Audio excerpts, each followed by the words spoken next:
सभी को नमस्कार। ज्योग्राफिकल पिवट के प्लेटफॉर्म पर आप सभी का स्वागत। हम सेटलमेंट ज्योग्राफी कर रहे हैं और क्रिस्टलर के सिद्धांत को करने के बाद आज हम लॉश का सिद्धांत करेंगे।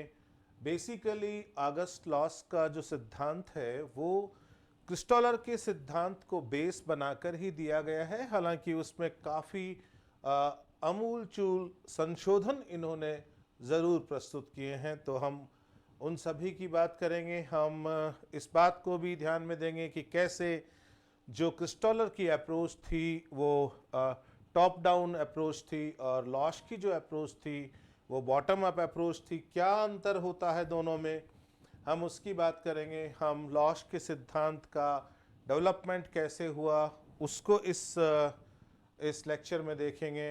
हम लॉश की एक एक मान्यताओं पे बात करेंगे।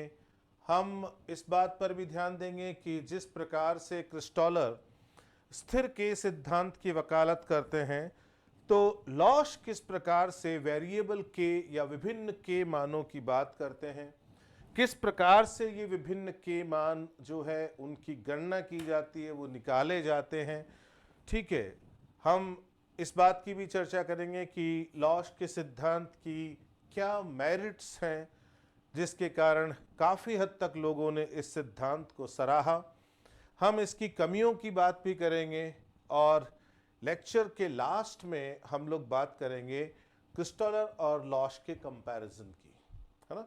कई बिंदुओं पर हम इन दोनों का कंपैरिजन करेंगे। तो इस तरह से ये आज का लेक्चर जो है वो आगे बढ़ेगा और काफ़ी टेक्निकल चीज़ें हैं इसके अंदर, तो हमें एक एक चीज़ को समझते हुए आगे बढ़ना है। ठीक है, हम इस बात को समझेंगे कि किस तरह से लॉश जो है वो अलग अलग वस्तुओं के लिए, सेवाओं के लिए अलग अलग हेक्सागन पैटर्न्स की बात करते हैं। फिर वो उनको एक महत्वपूर्ण जो लोकेशन होती है, जनरली वो मेट्रोपॉलिटन होती है, उसके चारों तरफ उसको अध्यारोपित करके चारों तरफ घुमाते हैं और उसके बाद जब वो घुमाते हैं तो 30 डिग्री के 12 सेक्टर्स निकल के सामने आते हैं, है ना। 12 खंड निकल के सामने आते हैं। उसमें 6 जो है वो सिटी रिच होते हैं, 6 सिटी पुअर होते हैं, है ना।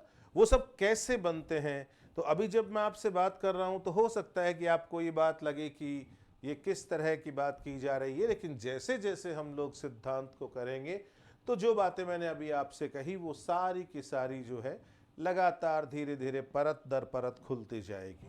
ठीक है, चलिए हम लोग सिद्धांत को लेकर आगे बढ़ते हैं। सबसे पहले हम जब लॉश की बात कर रहे हैं ना, तो हम लॉश का सिद्धांत है उसको बाजार केंद्र सिद्धांत या थियरी ऑफ मार्केट सेंटर्स के रूप में जानते हैं। आपको ये भी पता होगा कि हम लॉश को इकोनॉमिक ज्योग्राफी में भी पढ़ते हैं, है ना। उसमें भी हम इसको एक मॉडल के रूप में पढ़ते हैं। सेटलमेंट ज्योग्राफी में तो पढ़ते ही पढ़ते हैं। ठीक है, तो यहाँ पर हमारा जो ध्येय रहेगा वो ये रहेगा कि लॉश जो है वो किस प्रकार जो बस्तियां होती है उनके संगठन को समझाते हैं। ठीक है, वो सेटलमेंट्स के ऑर्गेनाइजेशन को समझाते हैं। ये हमारा मूल फोकस रहेगा इस आज के सिद्धांत में, क्योंकि अभी हम लॉश को सेटलमेंट ज्योग्राफी के अंतर्गत कर रहे हैं। हालांकि कुछ इकोनॉमिक ज्योग्राफी की बातें यहाँ पर ज़रूर आएगी। हम मांग कर्व की बात करेंगे, हम मार्केट एरिया कैसे डिफाइन होता है उसकी बात करेंगे, वो सारी बातें भी हम लोग करेंगे। ठीक है, लेकिन हमें ये ध्यान रखना है कि यहाँ हमारा जो मूल उद्देश्य है लॉश को समझने का वो सेटलमेंट ज्योग्राफी के पॉइंट ऑफ व्यू से है। क्लियर? ठीक है, चलें आगे। अब देखो, वॉल्टर क्रिस्टलर ने जो केंद्रीय स्थान सिद्धांत दिया था, ठीक है, उसने शहरी भूगोल में एक वैचारिक क्रांति ला दी, है ना। और लॉश जो है वो इससे प्रेरित हुए। ठीक है, और इससे प्रेरित हुए और लॉश को ये लगा कि क्रिस्टलर का सिद्धांत कहीं ना कहीं बहुत ज्यादा आदर्श है।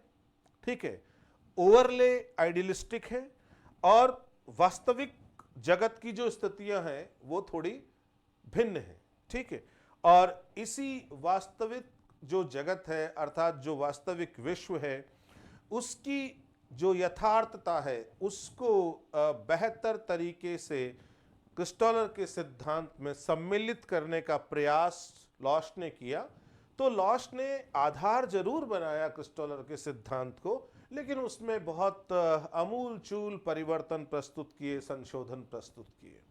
ठीक है, तो हम ये जानते हैं कि इसकी ये जो क्रिस्टोलर का सिद्धांत था, इसकी कठोर और आदर्शवादी प्रकृति जो है, इससे कई विद्वान असहमत थे। कठोर, हमें पता है ना कि क्रिस्टोलर ने जैसे बाजार सिद्धांत दिया, तो क्रिस्टोलर ने फिक्स्ड K3 मान की बात की। ठीक है ना, अब ये कठोर है ना, और उससे हमने पिछले लेक्चर में समझा कि K3 से किस तरह का बस्तियों का संगठन है ना, जो ऑर्गेनाइजेशन ऑफ सेटलमेंट है, वो सामने आता है। इसी प्रकार उन्होंने यातायात नियम के लिए K4 और प्रशासनिक सिद्धांत या नियम के लिए K7 दिया था, है ना। तो एक तरफ तो ये जो स्थितियां हैं ये स्थिर केस मान के ऊपर टिकी हुई है, कठोर है, और दूसरी तरफ बहुत ज्यादा आइडियलिस्टिक है, आदर्शवादी है। और यही कारण है कि काफी जो विद्वान थे वो इससे सहमत नहीं थे। लॉश भी उनमें से एक था।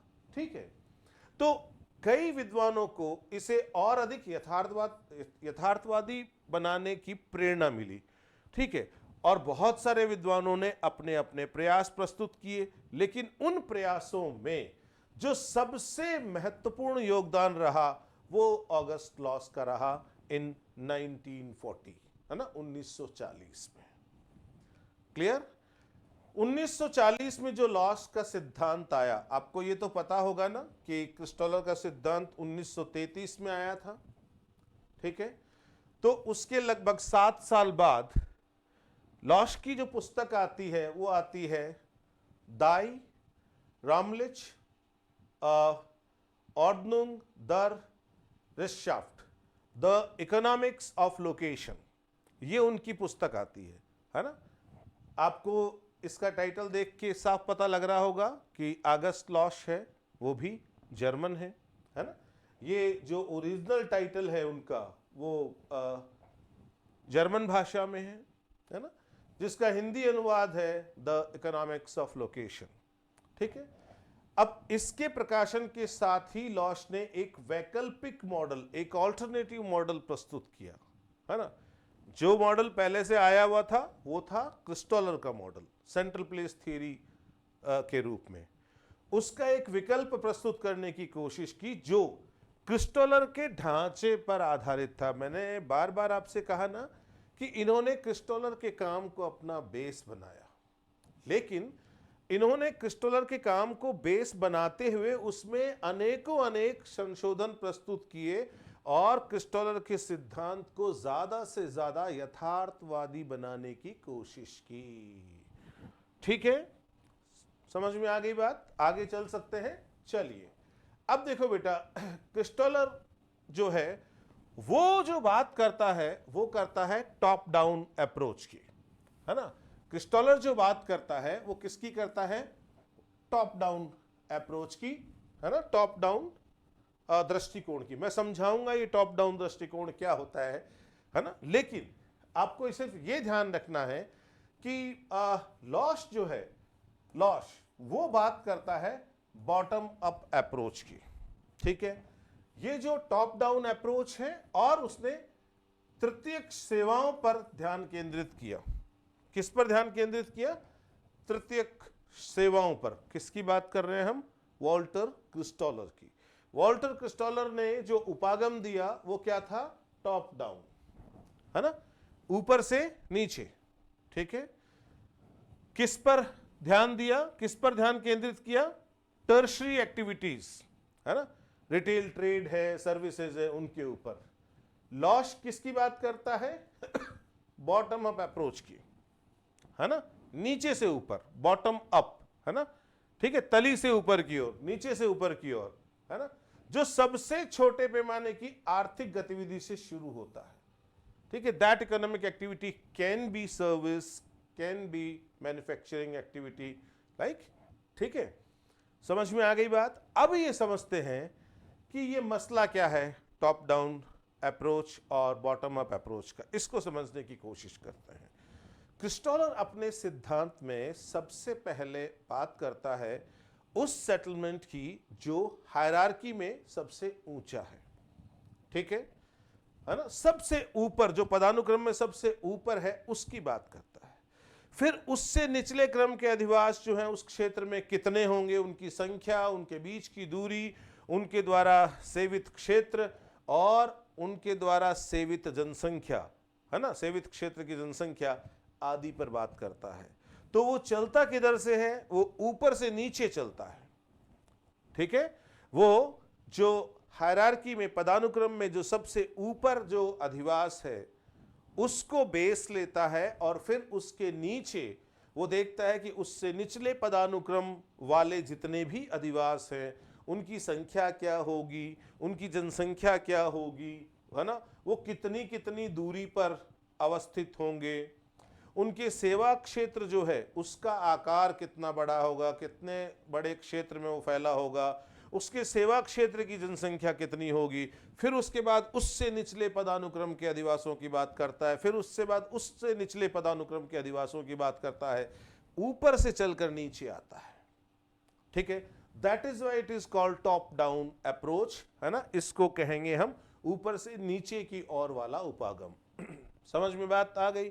और उसका पूरा का पूरा ध्यान जो रहता है वो किस पर केंद्रित रहता है, वो तृतीयक सेवाओं पर रहता है, टर्शरी एक्टिविटीज पे रहता है। टर्शरी एक्टिविटीज जो है वो सेवाएं होती है ना, और उसने बहुत ज्यादा फोकस जो किया था वो किया था रिटेल सर्विसेज के ऊपर। क्लियर, बात समझ में आ गई। लॉस जो है वो कहां से शुरू करता है, वो शुरू करता है सबसे छोटे पैमाने की आर्थिक गतिविधि से, सबसे छोटे पैमाने की आर्थिक गतिविधि से शुरू करता है। ये जो सबसे छोटे पैमाने की आर्थिक गतिविधि होती है इसका बाजार जो है वो काफी छोटा क्षेत्र होता है, इसलिए छोटे छोटे षटभुजों का जाल बनता है, हेक्सागन्स का जाल बनता है। फिर जैसे जैसे जैसे जैसे स्केल बढ़ता है इकोनॉमिक एक्टिविटीज का, ठीक है, जैसे जैसे स्केल बढ़ता है एक्टिविटी बदलती है, स्केल बदलता है, स्केल बढ़ने के साथ साथ बाजार क्षेत्र बढ़ता है, मार्केट एरिया बढ़ता है। मार्केट एरिया बढ़ने का मतलब ये होता है कि षटभुज का आकार बढ़ता है ना, षटभुजों का जाल जो बनेगा अब वो थोड़े बड़े षटभुजों का बनेगा। इस तरह वो नीचे से शुरू करता है और ऊपर की ओर जाता है। मैं समझता हूं कि शायद ये बात क्लियर हो गई होगी, ठीक है। ये एक बेसिक डिफरेंस है लॉश और क्रिस्टोलर में, ठीक है। फिर देखो जो मुख्य उद्देश्य है ना, वो क्या था, यहां ध्यान देना। देखो बेटा, आपको पता है ना, वेबर जैसे विद्वान हैं वो न्यूनतम लागत की बात करते हैं, लीस्ट कॉस्ट स्कूल से आते हैं ना, और भी सिद्धांत है वेबर के अलावा भी। ये सब लोग जो हैं वो बात करते हैं कि उद्योग की अवस्थिति वहां होगी जहां पर लागत न्यूनतम हो। लीस्ट कॉस्ट स्कूल से आने वाले सिद्धांत बोलते हैं इनको, ठीक है। लॉश जो है वो इसकी वकालत नहीं करता, बल्कि वो इसका एक ऑल्टरनेट देता है, इसका एक विकल्प देता है ना, इसके विपरीत वो बात करता है किसकी, प्रॉफिट मैक्सिमाइजेशन की, लाभ के अधिकतम करने की बात करता हो, है ना, लाभ अधिकतम करण की बात करता है, प्रॉफिट मैक्सिमाइजेशन की बात करता है, ठीक है। तो लॉश कहता है कि किसी भी जो इकोनॉमिक एक्टिविटी है उसकी लोकेशन वहां होगी जहां पर लाभ की स्थिति सर्वाधिक हो। वेबर कहता है, या जितने भी जो लीस्ट स्कूल से जुड़े हुए लोग हैं वो ये कहते हैं कि इकोनॉमिक एक्टिविटी की लोकेशन वहां होगी या इंडस्ट्री वहां लोकेट होगी जहां पर यूनिट जो लागत आती है, कॉस्टिंग आती है, वो मिनिमम हो, न्यूनतम हो। क्लियर, समझ में आ गई बात, ठीक है। अब देखो, उसका मुख्य उद्देश्य न्यूनतम लागत की बजाय लाभ अधिकतमकरण के सिद्धांत के आधार पर उद्योगों और बस्तियों के स्थानिक वितरण की व्याख्या करना था। तो जब वो उद्योगों की अवस्थिति की व्याख्या करता है तो हम कहते हैं कि ये इकोनॉमिक ज्योग्राफी से रिलेटेड मॉडल है ना। और क्योंकि हम इसको अभी सेटलमेंट ज्योग्राफी में पढ़ रहे हैं तो हमारा ध्येय रहेगा बस्तियों का स्थानिक वितरण किस प्रकार लॉश बताता है। ठीक है ना। हाउ लॉश explain the spatial distribution of settlements, किस तरह से लॉश बस्तियों के स्थानिक वितरण को समझाता है। समझ में आ गई बात। ठीक है, क्या मुख्य उद्देश्य था लॉश का अपना सिद्धांत देने के पीछे, वो समझ में आ गई बात। अब देखो, लॉश का मॉडल जो है वो थोड़ा सा जटिल है। ठीक है, ये वेरिएबल के की बात करता है। ठीक है, ये वास्तविक विश्व की जटिलता को रिप्रेजेंट करने की कोशिश करता है। तो उस स्थिति में इस सिद्धांत में जटिलताएं आना स्वाभाविक है। हालांकि लॉश भी कुछ मूलभूत मान्यताओं को लेकर चलता है ताकि वास्तविक विश्व की जटिलताओं को कुछ हद तक नियंत्रित किया जा सके, सिद्धांत के लिए उनको कंट्रोल किया जा सके। लेकिन फिर भी क्योंकि ये सिद्धांत वास्तविक विश्व के परिदृश्य को ज्यादा नजदीकी से समझाना चाहता था, तो उस स्थिति में सिद्धांत में जटिलता आना स्वाभाविक है ना। तो क्रिस्टोलर के सिद्धांत की तुलना में लॉश का सिद्धांत जो है वो कंपैरेटिवली थोड़ा कॉम्प्लेक्स है, थोड़ा सा जटिल है। ठीक है, लेकिन यह वास्तविक दुनिया की आर्थिक वास्तविकताओं जैसे कि समूहन और एकाधिकार, ठीक है, इनको बेहतर ढंग से दर्शाता है ना। समूहन का मतलब क्या होता है यहां पर कि किस प्रकार से इकोनॉमिक एक्टिविटीज जो है वो किसी क्षेत्र विशेष में क्या हो जाती है, एकत्रित होने लगती है। उसे कहते हैं एग्लोमरेशन या समूहन। क्या कहते हैं उसको, एग्लोमरेशन या समूहन। जब लॉश किसी एक मेट्रोपॉलिटन सेंटर को सेंटर मानकर जितने भी जो षटभुजों के जाल बनते हैं अलग अलग वस्तुओं और सेवाओं के लिए, जब वो उन सब को उस एक केंद्र के ऊपर घुमाता है, रोटेट करता है और देखता है कि किस प्रकार से जो सेंट्रल प्लेसेस हैं वो ओवरलैप करते हैं, जो षटभुज है ना, वो संपाती होते हैं, और धीरे धीरे देखते हैं कि उसमें 12 सेक्टर्स बन जाते हैं चारों तरफ, 30-30 डिग्री के, टोटल चारों तरफ 360 डिग्री होता है ना। तो 30-30 डिग्री के 12 सेक्टर बन जाते हैं, है ना। 360 में 12 का भाग दोगे तो 30 ही आएगा ना। और ऑल्टरनेट क्रम में, एकांतर क्रम में एक सिटी रिच होता है जहां पर जिस क्षेत्र में या जिस खंड में आर्थिक गतिविधियां सबसे ज्यादा संकेंद्रित होती है, सबसे ज्यादा सेंट्रल प्लेसेस उधर लोकेटेड होते हैं, वो सिटी रिच कहलाता है ना। और उसके पास में एक खंड होता है 30 डिग्री का दोनों तरफ, ठीक है, वहां पर जो है वो आर्थिक परिदृश्य थोड़ा कमजोर होता है, वहां पर इकोनॉमिक एक्टिविटीज का संकेंद्रण कम होता है, सेंट्रल प्लेसेस की संख्या कम होती है, ये सिटी पुअर कहलाता है। फिर सिटी पुअर के पास में सिटी रिच जो सेक्टर है वो देखने को मिलता है। ठीक है, तो ये एक तो समूहन की बात करता है। तो जो सिटी रिच वाले एरियाज हैं वहां आप देखो तो आर्थिक गतिविधियों का थोड़ा सा ज्यादा गुच्छन है in comparison to city poor sector. Clear? ठीक है। दूसरी बात आती है एकाधिकार, है ना। तो ये एकाधिकार शब्द क्यों यूज किया गया उसको समझने की कोशिश करो, है ना। ये मोनोपोलीज जो है ये शब्द क्यों इस्तेमाल किया गया। यदि हम लोग वॉल्टर क्रिस्टोलर के सिद्धांत पर ध्यान दें तो वॉल्टर क्रिस्टोलर के सिद्धांत में आपने मान्यताएं की थी पिछले लेक्चर में। उनमें से एक मान्यता थी परफेक्ट कंपटीशन, पूर्ण प्रतिस्पर्धा की स्थिति। क्यों बताइए, इस मान्यता को लेकर क्रिस्टोलर आगे बढ़ता है नहीं बढ़ता? लॉश इसका विरोध करता है ना। लॉश कहता है कि परफेक्ट कंपटीशन जैसी स्थिति नहीं देखने को मिलती, बल्कि एकाधिकार की स्थिति देखने को मिलती है। ठीक है, इसका मतलब जितने भी इकोनॉमिक प्लेयर्स हैं, जितने भी उत्पादक हैं, ठीक है, उनकी लाभ की स्थिति एक जैसी नहीं होती। ठीक है, तो उसमें जो थोड़ा सा ज्यादा यूं कहें कि जो मजबूत प्लेयर होता है, धीरे धीरे वो क्या करता है, उस आर्थिक परिदृश्य पर एकाधिकार करने लगता है। ठीक है, और अक्सर हमें वास्तविक विश्व में ऐसा देखने को मिलता भी है। आ गई मेरी बात समझ में? ठीक है, चलिए आगे चलते हैं। मैं समझता हूं कि धीरे धीरे थोड़ा थोड़ा कॉन्सेप्ट आपका लॉश का बनने लगा होगा, लेकिन अभी असली काम तो सारा बाकी पड़ा है। अभी तो हमने खाली एक तरह से भूमिका बनाई है ना। तो क्रिस्टोलर की तरह लॉश ने भी अपने सिद्धांत को कुछ आदर्श मान्यताओं पर आधारित किया। हालांकि क्रिस्टोलर अपने सिद्धांत को बहुत ज्यादा आइडियलिस्टिक फ्रेम के अंदर प्रस्तुत करता है ना। क्रिस्टोलर का सिद्धांत बहुत ज्यादा आइडियलिस्टिक है, ओवरले आइडियलिस्टिक है ना, बहुत ज्यादा आदर्शवादी है। लॉश उससे बचता है। लॉश थोड़ा सा जो वास्तविक विश्व है उसके थोड़ा सा करीब आकर, है ना, और उसके थोड़ा सा वास्तविक विश्व की जटिलताओं के अनुरूप अपने सिद्धांत को विकसित करने की कोशिश करता है।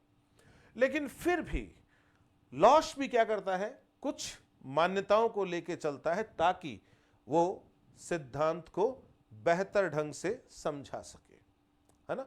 और उसके कारण थोड़ा बहुत जो है उसमें आदर्श का जो तत्व है वो लॉश के सिद्धांत में भी आता है। ठीक है, अभी बताता हूं कैसे, है ना, ताकि एक तार्किक मॉडल का निर्माण किया जा सके। हालांकि लॉश एक तार्किक मॉडल का निर्माण करना चाहते थे, ठीक है, और उस तार्किक मॉडल का निर्माण करने के पीछे ही, है ना, ठीक है, एक लॉजिकल मॉडल को तैयार करने के पीछे ही उन्होंने क्या किया, क्रिस्टोलर की जो आदर्श दशाएं थी, है ना, उससे थोड़ा बचने की कोशिश की। ठीक है, लेकिन फिर भी लॉश ने भी अपने सिद्धांत में कुछ आदर्श मान्यताएं जो है वो ली थी। ठीक है, चलिए हम एक एक करके उन मान्यताओं की बात करते हैं।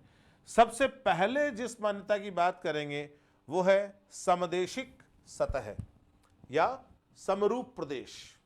आपको ध्यान होगा ये सेम अजम्पशन वॉल्टर क्रिस्टोलर का भी है। वॉल्टर क्रिस्टोलर भी आइसोट्रॉपिक सरफेस की बात करता है। ठीक है, तो वॉल्टर क्रिस्टोलर की भांति लॉश भी समदेशिक प्रदेश या समरूप प्रदेश या सपाट सतह की बात करता है। सिद्धांत एक सपाट समरूप मैदान को मानता है जिस पर कच्चा माल समान रूप से वितरित है।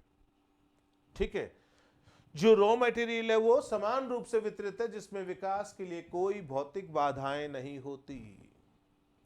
लेकिन हम अच्छी तरह जानते हैं कि ये दोनों ही बातें जो है वो वास्तविक जगत से मेल नहीं खाती। ना तो हमें ऐसा देखने को मिलता कि कच्चा माल सर्वत्र उपलब्ध हो, है ना, समान रूप से सब जगह वितरित हो, ये भी हमें देखने को नहीं मिलता। और हमें ये भी देखने को नहीं मिलता कि विकास के लिए कोई भौतिक बाधाएं नहीं हो, है ना। आप पृथ्वी के किसी भी भाग में आप यदि झांकें तो आपको उस भाग में कम से कम सभी जगह एक जैसी स्थितियां नहीं मिलेगी। आपको जगह जगह भौतिक बाधाएं भी देखने को मिलेगी, और जो रिसोर्सेज है उनका भी जो संकेंद्रण है वो किन्हीं निश्चित अवस्थितियों पर आपको ज़्यादा देखने को मिलेगा। ठीक है, तो ये जो समदेशिक सतह की बात लॉश ने की अपनी मान्यता में, ठीक है, ये स्थिति जो है वो वास्तविक विश्व से मेल नहीं खाती। ठीक है, तो ये मान्यता ठीक वैसी ही है जैसी वॉल्टर क्रिस्टोलर लेके चले थे। नंबर 2 पे आता है समान रूप से वितरित जनसंख्या। अब आपने समान रूप से कच्चे माल के वितरण की बात भी कर ली और आपने समान रूप से जनसंख्या के वितरण की बात कर ली। जनसंख्या पूरे परिदृश्य में समान रूप से वितरित है। मुझे बताइए, आप सिद्धांत के सरलीकरण के लिए तो ये बात कह सकते हैं, ठीक है, लेकिन क्या वास्तविक जगत में ऐसा पाया जाता है? क्या हमारे ग्लोब के ऊपर सब जगह जनसंख्या का वितरण समान है? छोड़िए ग्लोब की बात, आप एक छोटे से हमारे कस्बे या जिले को ले लीजिए, वहां पर भी आपको जनसंख्या का सम वितरण देखने को नहीं मिलेगा। ठीक है, तो ये भी जो है मान्यता है, ये वास्तविकता से थोड़ी हमें परे नजर आती है। तीसरी बात जो कि दूरी के साथ घटती मांग, है ना, दूरी के साथ घटती मांग।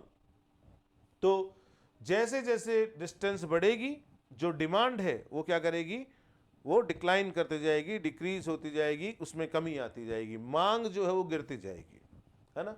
किसी वस्तु की मांग उत्पादन केंद्र से दूरी बढ़ने पर घटती है। उत्पादन केंद्र के ऊपर वस्तु की मांग सर्वाधिक होती है, और उत्पादन केंद्र से दूरी बढ़ने के साथ वस्तु की मांग लगातार घटती है, जिसका मुख्य कारण है परिवहन लागत, है ना। क्योंकि जैसे जैसे दूरी बढ़ती है, लागत में परिवहन लागत और जुड़ती जाती है, ठीक है।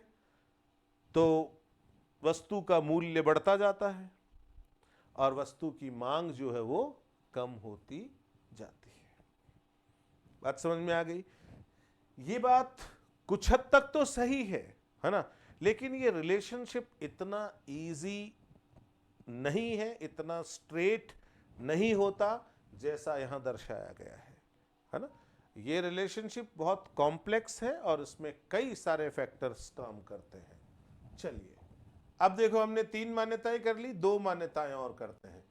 तर्कसंगत आर्थिक व्यवहार, रैशनल इकोनॉमिक बिहेवियर, है ना।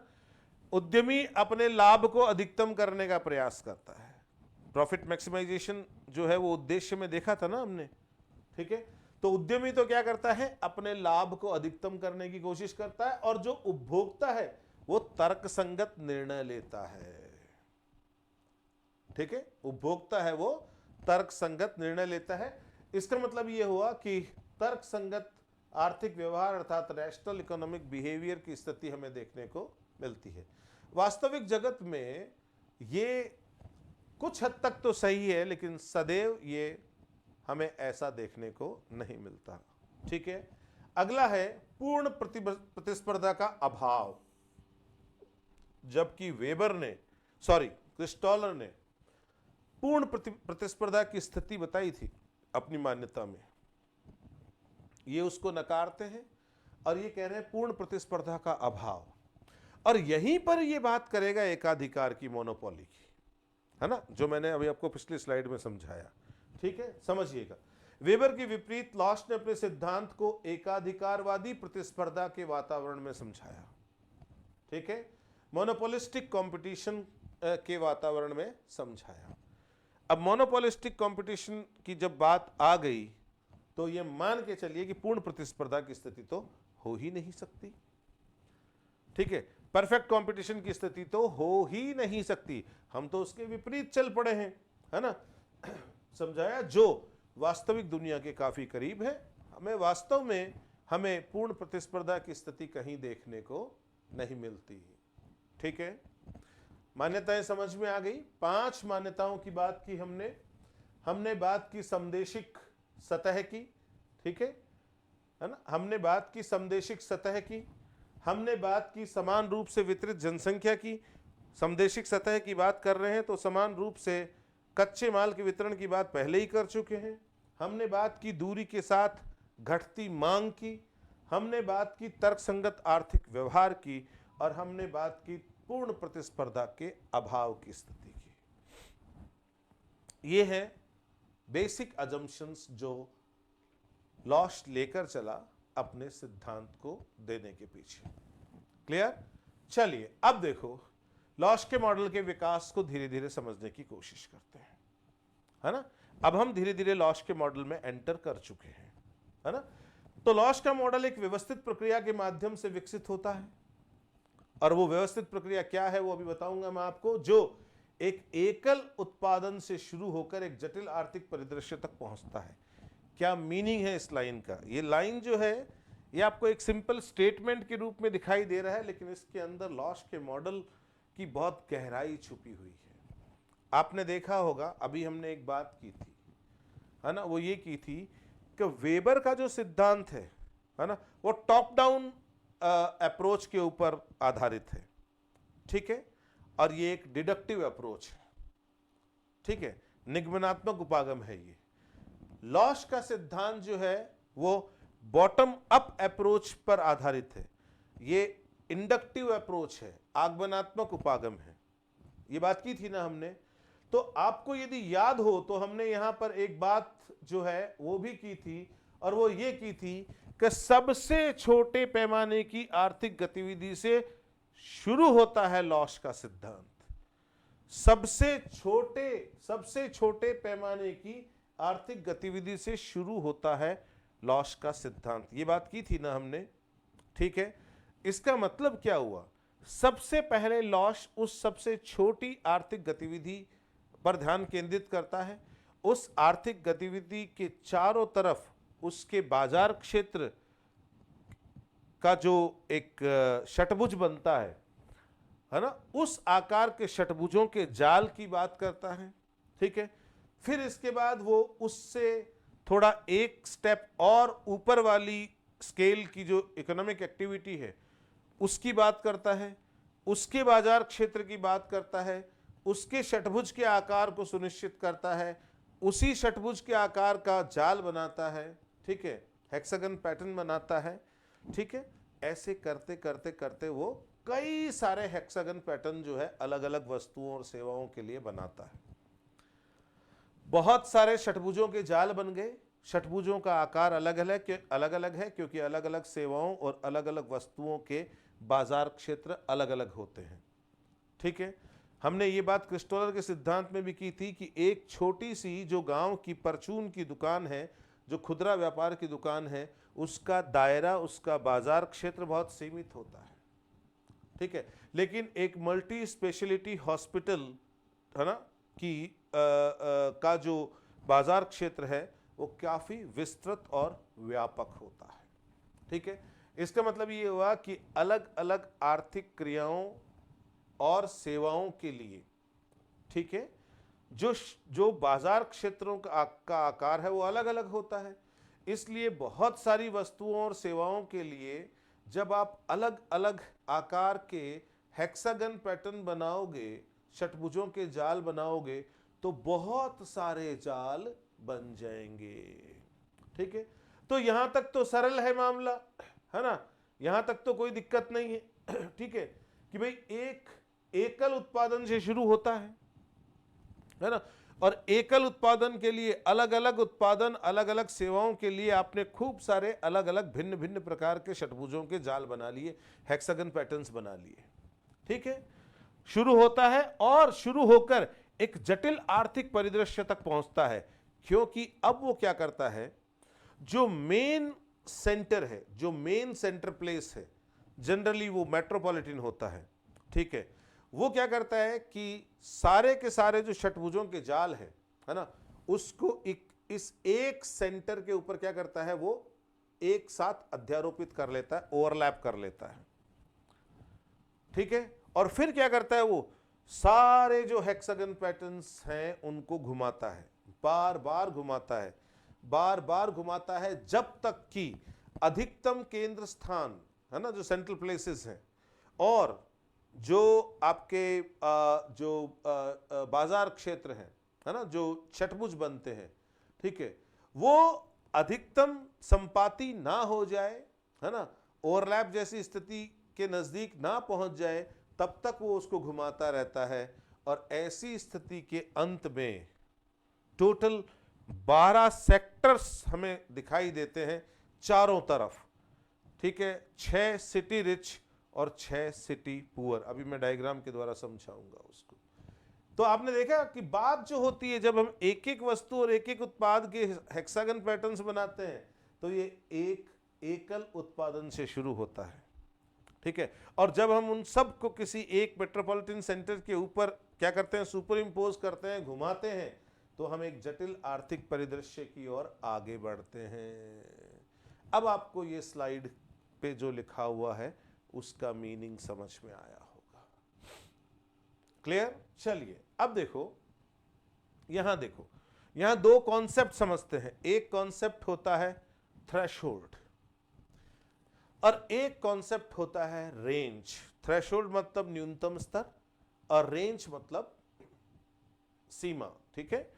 तो अब देखिए, सबसे पहले मैं आपको एक ये यहां से बताने की बजाय मैं थोड़ा सा आपको ये बताने की कोशिश करता हूं कि जब आप थ्रेशोल्ड की बात करते हो, ठीक है, जब आप थ्रेशोल्ड की बात करते हो तो आपका क्या तात्पर्य है उसको समझने की कोशिश करना, और जब आप रेंज की बात करते हो तो उसके पीछे आपका क्या तात्पर्य है उसको समझने की कोशिश करना। पहले दोनों जो चीजें हैं वो इकोनॉमिक्स से संबंधित है, इकोनॉमिक्स के बेसिक कॉन्सेप्ट से संबंधित है, ठीक है। जब हम बात करते हैं थ्रेशोल्ड की, है ना, मान लीजिए कि आपने एक छोटी सी परचून की दुकान लगाई, रिटेल शॉप लगाई, क्लियर, और उस रिटेल शॉप को लगातार जारी रखने के लिए मान लीजिए कि आपको एक महीने में, है ना, 1,00,000 रुपए की सेल, या यूं कहें कि आपको कम से कम 500 उपभोक्ताओं की आवश्यकता है, ठीक है, किसी भी संदर्भ में समझ लीजिए आप, ठीक है। तो यदि 500 उपभोक्ता जो मिलकर लगभग 1,00,000 रुपए की सेल देंगे, यदि इतना हो जाता है एक महीने में, तो आपको लगभग 10,000 रुपया की बचत हो जाएगी और आप इस आर्थिक गतिविधि को जारी रख पाएंगे। तमाम खर्चे निकालने के बाद ये बचत हो जाएगी आपकी, है ना। और ये न्यूनतम है जो आपको अपना घर चलाने के लिए चाहिए ही चाहिए, ये न्यूनतम है। यदि इससे कम हुआ तो आप सरवाइव नहीं कर पाओगे, ये आर्थिक गतिविधि आपके लिए बेमानी हो जाएगी, है ना। तो अब यदि मान लीजिए कि आपके कस्टमर यदि हैं वो थ्रेशोल्ड के बराबर नहीं है, या आपका टोटल जो टर्नओवर है वो थ्रेशोल्ड के बराबर नहीं है महीने भर का, तो वो इकोनॉमिक एक्टिविटी धीरे धीरे बंद हो जाएगी। तो ये थ्रेशोल्ड वो सीमा है जो किसी भी आर्थिक गतिविधि के सुचारू संपादन के लिए आवश्यक है। अब मैं सोच रहा हूं कि शायद थ्रेशोल्ड की बात समझ में आई होगी, है ना। जैसे मान लो आप सपोज एक मान लीजिए कि एक चाय की दुकान खोलना चाहते हैं, है ना, और आपको दिन में कम से कम 50 चाय जो है वो बेचनी जरूरी है, ठीक है। यदि आप दिन में 50 चाय कम से कम बेचते हो तो हम ये मानते हैं कि मोटे तौर पर आपको जो है वो मान लीजिए एक चाय में 5 रुपए की भी बचत होती है, तो 250 रुपए जो है वो आपको शाम तक बचत हो जाएगी सारे खर्चे निकालकर। और ये बचत जो है वो आपके मूलभूत आवश्यकताओं को पूरी करने के लिए न्यूनतम आपको आवश्यक है ना। इतनी कमाई, मेरी बात समझ में आ गई आपको, ठीक है। और इतनी कमाई आपको किससे मिल रही है? 50 चाय से प्रतिदिन। तो ये महीने की चाय कितनी हो गई? 1,500। क्यों? महीने की 30 दिनों की 1,500 हो गई। अब यदि मान लो कि लगातार आपकी चाय 1100, 1200, 1300 निकल रही है, आप उस आर्थिक गतिविधि को सस्टेन नहीं कर पाओगे और आपको बंद करना पड़ेगा, ताला लगाना पड़ेगा अपनी शॉप के ऊपर। आई बात समझ में? क्यों? क्योंकि आप उस थ्रेशहोल्ड को प्राप्त नहीं कर पा रहे हो, उस न्यूनतम सीमा को प्राप्त नहीं कर पा रहे हो जो आपके सर्वाइवल के लिए, जो आपकी आर्थिक क्रिया है उसकी आर्थिक वायबिलिटी के लिए, इकोनॉमिक वायबिलिटी के लिए आवश्यक है। आगे बात समझ में?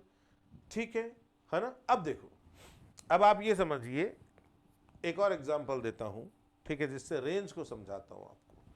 जैसे मान लीजिए कि आप एक चप्पल बनाते हैं, है ना, या चलिए ठीक है मैं एक और एग्जांपल देता हूं। जैसे मान लीजिए कि आपकी एक तेल की घानी है ना, और आप क्या करते हो, बेसिकली उसमें तेल निकालते हो, ठीक है ना, समझ में आ गई बात?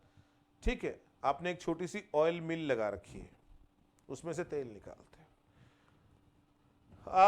जहां पर आपका उद्योग जो है अवस्थित है, वहां पर सबसे ज्यादा इसकी मांग है। क्यों? क्योंकि वहां पर आप सबसे सस्ती दर पे इसको उपलब्ध करा सकते हो। क्यों? क्योंकि आपका कोई ट्रांसपोर्ट कॉस्ट नहीं लग रही है, आपके ऊपर कोई परिवहन लागत का भार नहीं है।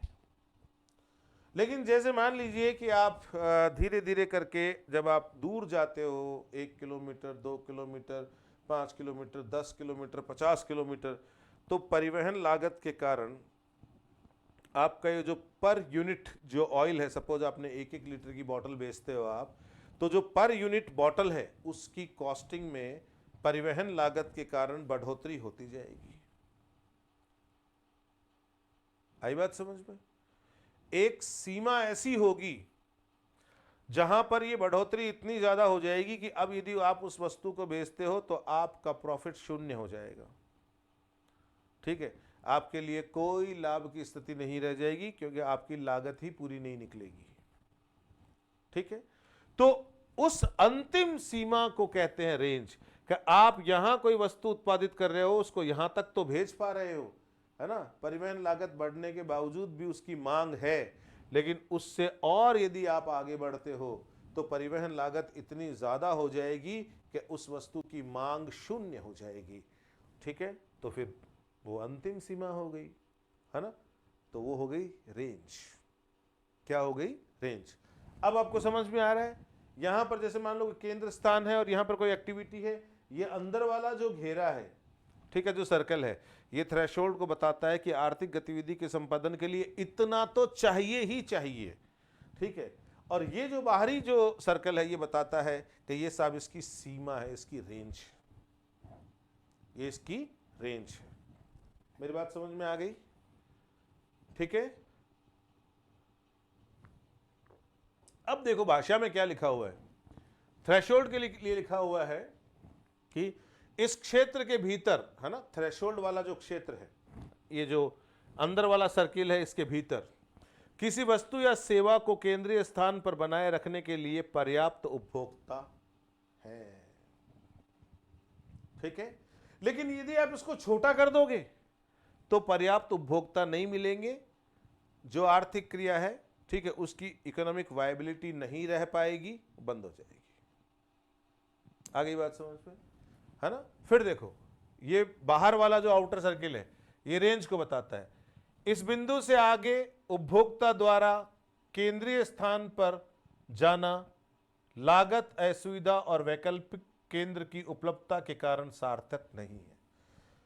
ये अंतिम बिंदु है, इससे इधर वाला जो उपभोक्ता है वो तो इधर आ जाएगा, लेकिन इससे परे जो उपभोक्ता है वो इस केंद्र स्थल पर नहीं आएगा। क्यों? क्योंकि इसके लिए उसको ज्यादा ट्रांसपोर्ट लागत देनी पड़ेगी, ज्यादा असुविधा का सामना करना पड़ेगा, और तीसरी और महत्वपूर्ण बात, तो वैकल्पिक केंद्र उपलब्ध है, इससे सस्ती दरों पर, इससे कम कष्ट और कम लागत पर आपको दूसरी जगह से माल मिल जाएगा। आगे बात समझ में? ये बहुत जरूरी है, जब आप लॉस के सिद्धांत को करते हो तो ये जानना बहुत जरूरी है। अब देखो, बाजार क्षेत्र का निर्माण, अब आप थ्रेशोल्ड और सीमा समझ गए ना, तो आप बाजार क्षेत्र का निर्माण भी समझ जाओगे। क्योंकि जब तक आप थ्रेशोल्ड और सीमा नहीं समझते तब तक आप बाजार क्षेत्र के निर्माण को भी नहीं समझते।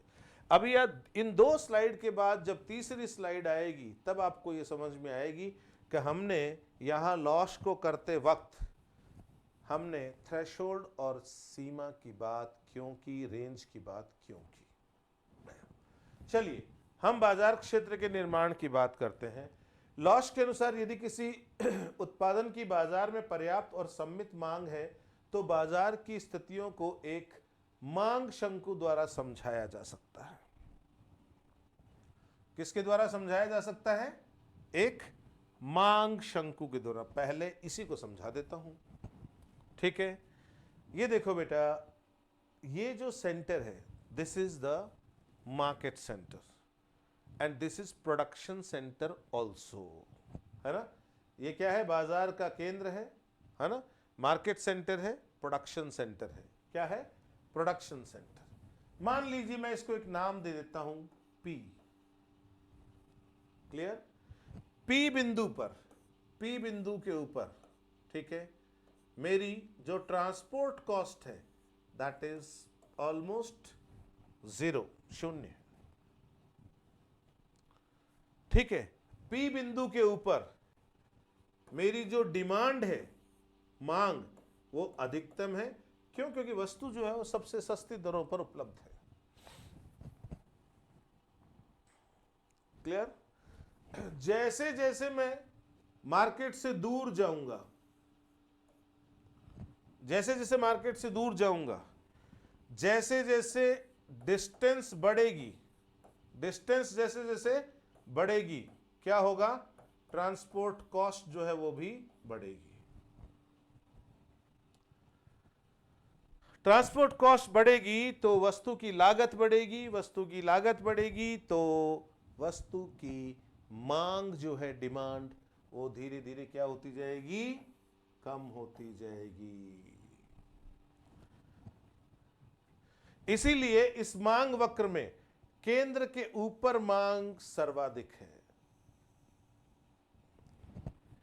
और केंद्र से दूरी के साथ साथ मांग लगातार गिरती जा रही है। इसे कहते हैं, this is called demand curve. इसे मांग वक्र कहते हैं। आई बात समझ में?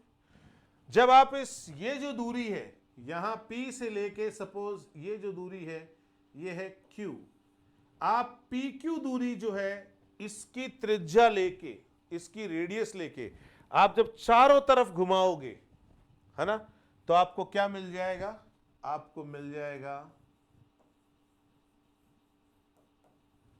मार्केट एरिया, कि आपका टोटल बाजार जो है वो कितना विस्तारित है, आपका बाजार क्षेत्र कितना है।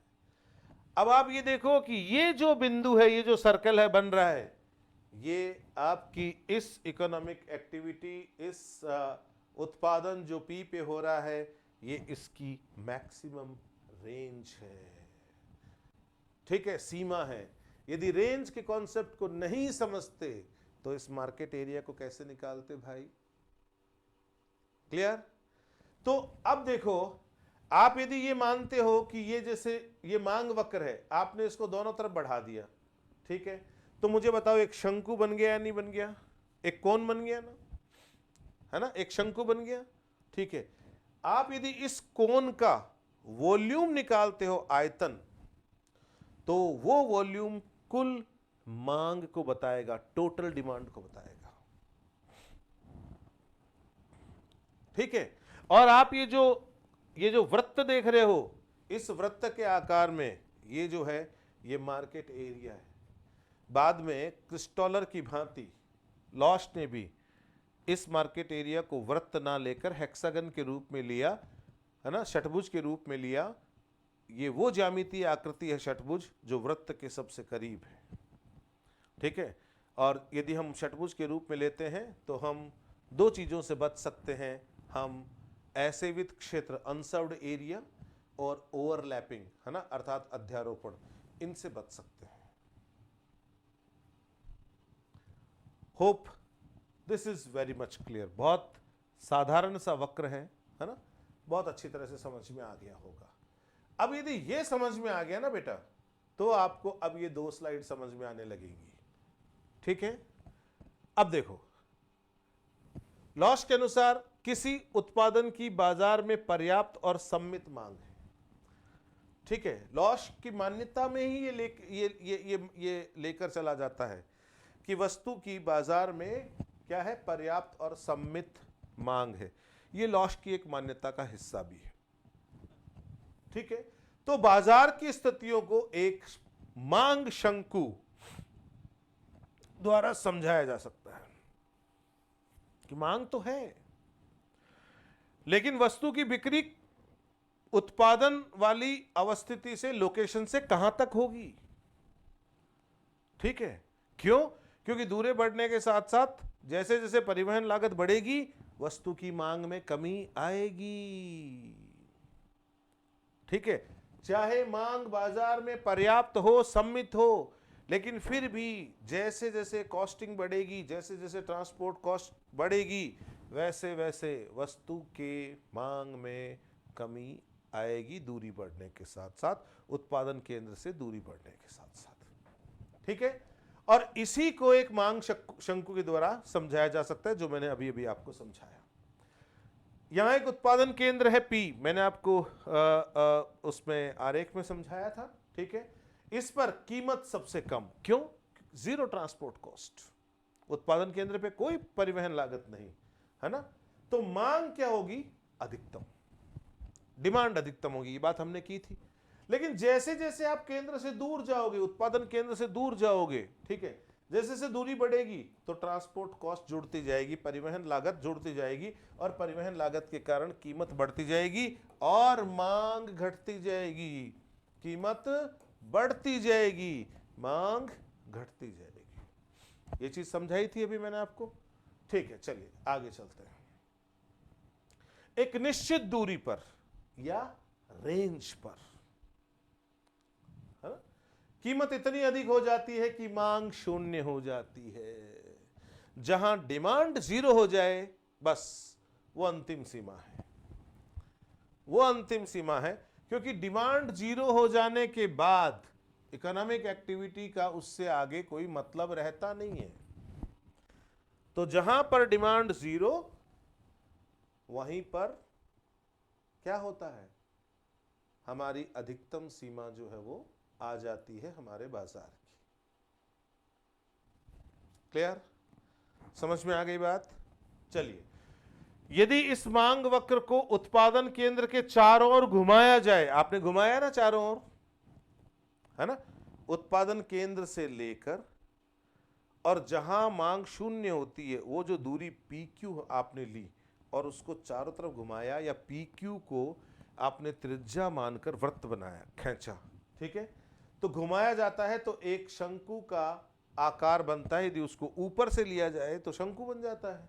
ठीक है, यह शंकु जो है, इसका आयतन, है ना, वॉल्यूम ऑफ द कोन, ये वस्तु की कुल बिक्री या मांग को बताता है।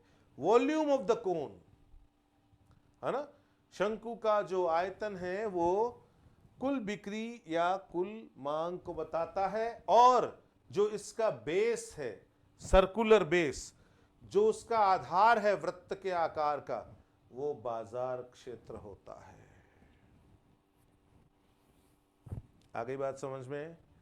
चलिए, अब देखो ये बाजार क्षेत्र जो है ना, यदि इसको वृत्त के आकार में लेंगे तो या तो कुछ क्षेत्र ऐसेवित रह जाएगा, और यदि उस ऐसेवित नहीं रखेंगे तो कुछ क्षेत्र अध्यारोपित हो जाएगा, है ना। तो जिस तरह से इससे बचने के लिए वृत्त के नजदीक सबसे नजदीक वाली ज्यामितीय आकृति जो है षटभुज, उसको चुना था क्रिस्टोलर ने, ठीक उसी तरह लॉश ने भी क्रिस्टोलर की ही बात को आगे बढ़ाया। लॉश ने भी इसी बात को स्वीकारा। Got my point? ठीक है, चलिए ये देखो, आप यहां पर सबसे पहले आप देखो कि ये एक सेंटर है ना, ए, ठीक है, इस ए के ऊपर एक इकोनॉमिक एक्टिविटी है, ठीक है, ये उस इकोनॉमिक एक्टिविटी है ना। ये जैसे जैसे आप इससे दूर जा रहे हो, लागत बढ़ती जा रही है, लागत बढ़ती जा रही है, ठीक है। यहां से आगे, सी से आके आगे क्या होता है? क्या होता है? मांग शून्य हो जाती है, ठीक है। तो ये जो दायरा बनता है ना, ये जो दायरा बनता है यहां से लेके और इधर इस तरफ, ये जो बिंदु आता है ना इस तरफ, ये पुराना एक सर्कल बनता है, पुराना सर्कल, इसे कहते हैं ए का पूर्व बाजार क्षेत्र है। ए का ये पुराना बाजार क्षेत्र है। क्लियर? बात समझ में आ गई? अब देखो हुआ क्या, ए पर P2 की कॉस्टिंग आती है, ये क्लियर, कॉस्टिंग थोड़ी सी ऊंची है अब, है ना, और ये लगातार इस तरफ ऐसे बढ़ती है, ठीक है, दूरी बढ़ने के साथ साथ, और यहां पे इस बिंदु से आगे कोई मायना नहीं है, क्यों कि इस बिंदु से आगे मांग शून्य है। तो अब जो नया बाजार आ गया ना, वो सिर्फ और सिर्फ रह गया इतना बस, ठीक है, ए का नया बाजार क्षेत्र। ऐसी स्थिति क्यों आई? क्योंकि यहां पर ये जो बी सेंटर है ना, इससे आपको प्रतिस्पर्धा करनी पड़ रही है ना। अब देखो आप इस प्रतिस्पर्धा में इस बिंदु से आगे, इस बिंदु से ऊपर बी जो है उसके लिए डिमांड 0 है, तो बी इस बिंदु से आगे नहीं जाएगा, है ना। बी का बाजार क्षेत्र उस बिंदु से आगे नहीं जाएगा। लेकिन आप यहां पर देखो, सपोज आप इस बिंदु पर बात करते हो, मैं एक बार पेन का कलर चेंज करके बताता हूं आपको। सपोज आप इस बिंदु पर बात करते हो, इस बिंदु पर, ठीक है। तो उस बिंदु पर ये जो नई इकोनॉमिक एक्टिविटी ए पर है, इसकी कॉस्टिंग जो आ रही है वो कितनी आ रही है? इतनी आ रही है ना। इस बिंदु पर बात कर रहा हूं मैं, यहां मुझे डॉट लगानी चाहिए थी, ठीक है। और बी पर जो उत्पादन हो रहा है उसकी कॉस्टिंग आ रही है इतनी। क्लियर? तो बी जो है वो सस्ती दर पर माल देने में सक्षम है, ए नहीं है। तो ऐसी स्थिति में बी जो है इस केंद्र पे बना हुआ माल जो है वो यहां बिकेगा, ए केंद्र पे बना हुआ माल नहीं बिकेगा। इसलिए जो एरिया है, ये एरिया है ना, ये एरिया जो पहले ए के दायरे में आता था पुराने बाजार क्षेत्र में, अब वो ए के दायरे में नहीं आता, अब वो बी के बाजार क्षेत्र में आता है, ठीक है। ये बाजार क्षेत्र की एक प्रतिस्पर्धा जो है उसको बताया मैंने आपको, है ना। अब देखो, वृत्ताकार से षटभुजीय बाजार क्षेत्र, इस चीज को हमने बहुत डिटेल में क्रिस्टोलर में किया है, इसलिए यहां ज्यादा टाइम खराब नहीं करेंगे, है ना। इसको यहां पर समझेंगे और आगे बढ़ेंगे। देखो, जब कई निर्माता लाभ के लिए प्रतिस्पर्धा करते हैं, मैंने अभी अभी आपको जो डायग्राम बताया उसमें मैंने 2 सेंटर्स की प्रतिस्पर्धा बताई ना, ए और बी की, ठीक है। तो जब कई निर्माता लाभ के लिए प्रतिस्पर्धा करते हैं तो वृत्ताकार बाजार क्षेत्र या तो ऐसे वित्त क्षेत्रों को छोड़ देते हैं, या तो उनमें अनसर्व्ड एरिया बच जाते हैं, अदरवाइज क्या होता है, एक दूसरे पर अधिव्यापन या अतिच्छादन दर्शाते हैं, ओवरलैपिंग दर्शाते हैं। इस चीज को हमने क्रिस्टोलर में बहुत डिटेल में किया, इसलिए यहां ज्यादा उसको समझाने की या डायग्राम बना के समझाने की जरूरत नहीं है, ठीक है। क्रिस्टोलर की तरह लॉश ने भी यह निष्कर्ष निकाला कि षटकोण पूरी सतह को कवर करने के लिए सबसे कुशल आकार है, ठीक है।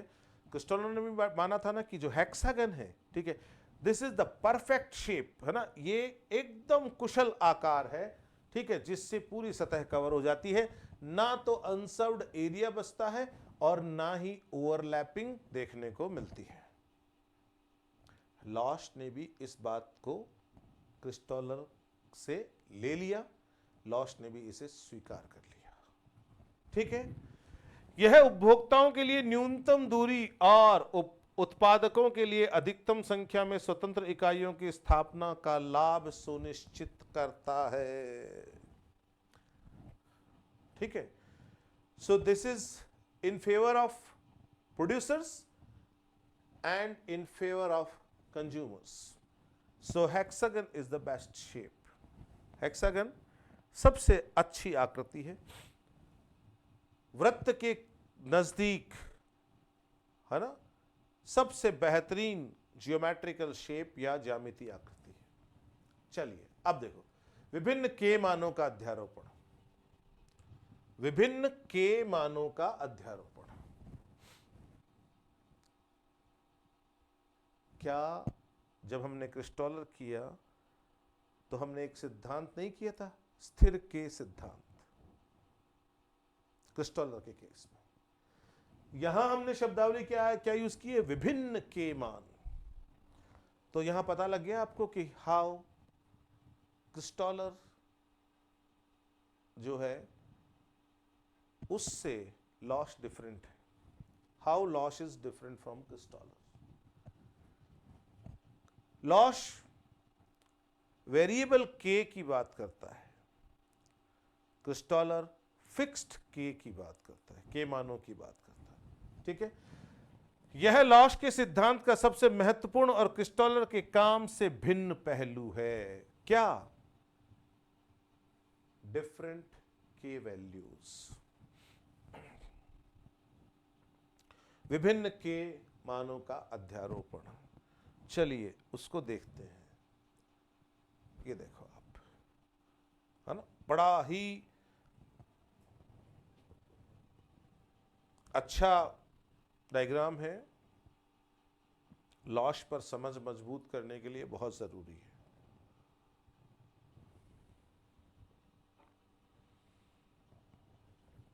इस डायग्राम पर आने से पहले मैं एक चीज समझाता हूं आपको, ताकि ये डायग्राम आपको समझ में आए।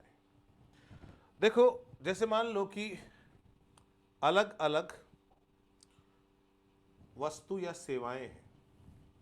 मान लो मैंने सबसे पहले ए वस्तु की बात करता हूं, फिर बी वस्तु की बात करता हूं, और फिर सी वस्तु मान लीजिए, सेवा मान लीजिए, कुछ मान लीजिए।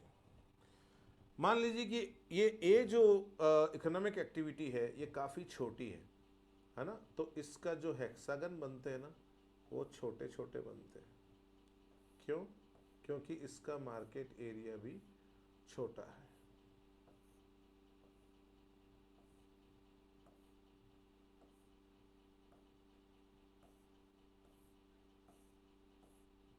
ठीक है, ये बी जो है ये कंपैरेटिवली थोड़ी बड़ी है, तो इसके हेक्सागन थोड़े से बड़े बनेंगे।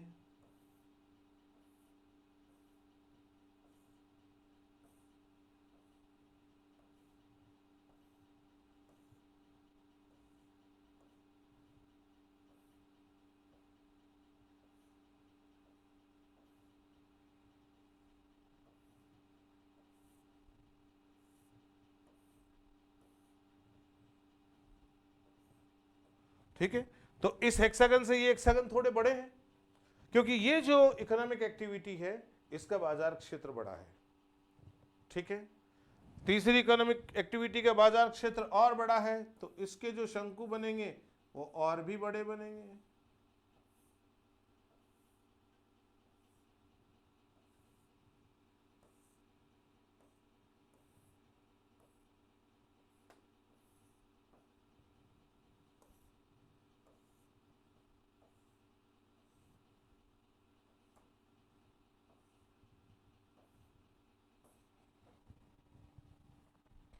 ठीक है, इसका मतलब अलग अलग इकोनॉमिक एक्टिविटीज के लिए अलग अलग षटभुजों के जाल बनेंगे। क्लियर? एक ही क्षेत्र के अध्ययन जहां पर आपको सेटलमेंट्स का ऑर्गेनाइजेशन समझाना है, उसके लिए आपने अलग अलग इकोनॉमिक एक्टिविटीज के लिए खूब सारे हेक्सागन्स के अलग अलग पैटर्न्स बना लिए। सपोज वहां पर 50 इकोनॉमिक एक्टिविटीज है, तो 50 डिफरेंट डिफरेंट साइज के हेक्सागन्स के जाल आपने बना लिए। 50 डिफरेंट डिफरेंट आपने ट्रांसपेरेंसीज बना ली। ट्रांसपेरेंसी जानते हैं ना, जो पारदर्शी पन्ना होता है, उसके ऊपर आपने 50 एक्टिविटीज के लिए 50 डिफरेंट डिफरेंट हेक्सागन पैटर्न्स बना लिए एक ही क्षेत्र के लिए। ठीक है ना? अब देखो, मान लो कि वहां पे एक सबसे बड़ा, सबसे हायर ऑर्डर का सेटलमेंट है, एक मेट्रोपॉलिटन है। आपकी हर एक ट्रांसपेरेंसी के ऊपर वो मेट्रोपॉलिटन जो है लोकेटेड है। आपने क्या किया, उन सारी ट्रांसपेरेंसीज जो है, ठीक है, उनको आपने क्या किया, एक सुई में उस मेट्रोपॉलिटन सेंटर जो है ना, ठीक है, उसके सहारे सहारे पिरो दिया। ठीक है, तो वो मेट्रोपॉलिटन सेंटर को आपने अध्यारोपित कर लिया और सारी की सारी ट्रांसपेरेंसीज उसमें फिट कर दी, पूरी 50 की 50। और अब आपने क्या किया, उनको अलग अलग तरीके से घुमाया और घुमाकर ऐसी स्थिति लाने की कोशिश की जिसमें अधिकतम सेंट्रल प्लेसेस का ओवरलैपिंग देखने को मिले, और उसके साथ में अधिकतम जो हेक्सागन्स है, ठीक है ना, वो आपस में संपाती नजर आए। क्लियर? ऐसा करने पर जब आप ऊपर से देखोगे तो आपको चारों तरफ, है ना, 30-30 डिग्री के आपको 12 खंड दिखाई देंगे। 6 खंड जो होंगे वो होंगे सिटी रिच, और 6 खंड होंगे वो सिटी पुअर, और ये ऑल्टरनेट फैशन में होंगे, एकांतर क्रम में होंगे। एक सिटी रिच, फिर एक सिटी पुअर, फिर सिटी रिच, फिर सिटी पुअर। जो सिटी रिच है ना, वहां पर इकोनॉमिक एक्टिविटीज का संकेंद्रण है, वहां पर केंद्र स्थलों का जाल जो है, केंद्र स्थलों की अवस्थिति ज्यादा है। सिटी पुअर जो है वहां पर केंद्र स्थलों की संख्या कम है, इकोनॉमिक एक्टिविटीज की संख्या भी कम है। ये बात समझ में आ गई? ये जब तक समझ में नहीं आता ना बेटा, तब तक हमें इससे अगले वाली स्लाइड किसी सूरत में समझ में आ ही नहीं सकती। क्लियर? बात समझ में आ गई आपको? अब देखो, अधिवास वितरण का लॉश सिद्धांत, बेसिकली हम इसको सेटलमेंट ज्योग्राफी में पढ़ रहे हैं। तो सेटलमेंट ज्योग्राफी में तो हम जब लॉश का सिद्धांत करते हैं तो हम उसके जो इकोनॉमिक एस्पेक्ट है उस पर उतना ध्यान नहीं देते, हम जो उससे उसके जो अधिवास संबंधित तत्व हैं सिद्धांत के, उन पर ध्यान देते हैं। तो यहां दिया गया है the लॉश theory of settlement distribution. Clear? कई अलग अलग के मानों के इंटरलॉकिंग जाल एक क्षेत्रीय राजधानी शहर के आसपास शहर निर्बल और शहर समृद्ध क्षेत्रों का निर्माण करते हैं। इस एक लाइन में उसने वो सारी बातें बता दी जो मैंने आपको पिछली स्लाइड में समझाने की कोशिश की। आई बात समझ में? तो यदि वो नहीं समझ में आएगा तो ये वाक्य समझ में आ ही नहीं सकता। ठीक है? क्या कहा जा रहा है? कई अलग अलग के मानो, है ना, आपने जो डिफरेंट डिफरेंट हेक्सागन पैटर्न्स बनाए हैं, ठीक है, अलग अलग तरह के हेक्सागन पैटर्न्स बनाए हैं, है ना, ये डिफरेंट डिफरेंट के वैल्यूज को भी रिप्रेजेंट करते हैं। Got my point? First thing, ठीक है ना। तो कई अलग अलग के मानों के इंटरलॉकिंग जाल, आपने क्या किया, उनके जाल बनाए, ठीक है, और आपने क्या किया, उनको एक मेट्रोपॉलिटन के सहारे सबको अध्यारोपित करके उनको घुमाया, तो इंटरलॉकिंग जाल बनाया। क्या बनाया? इंटरलॉकिंग जाल।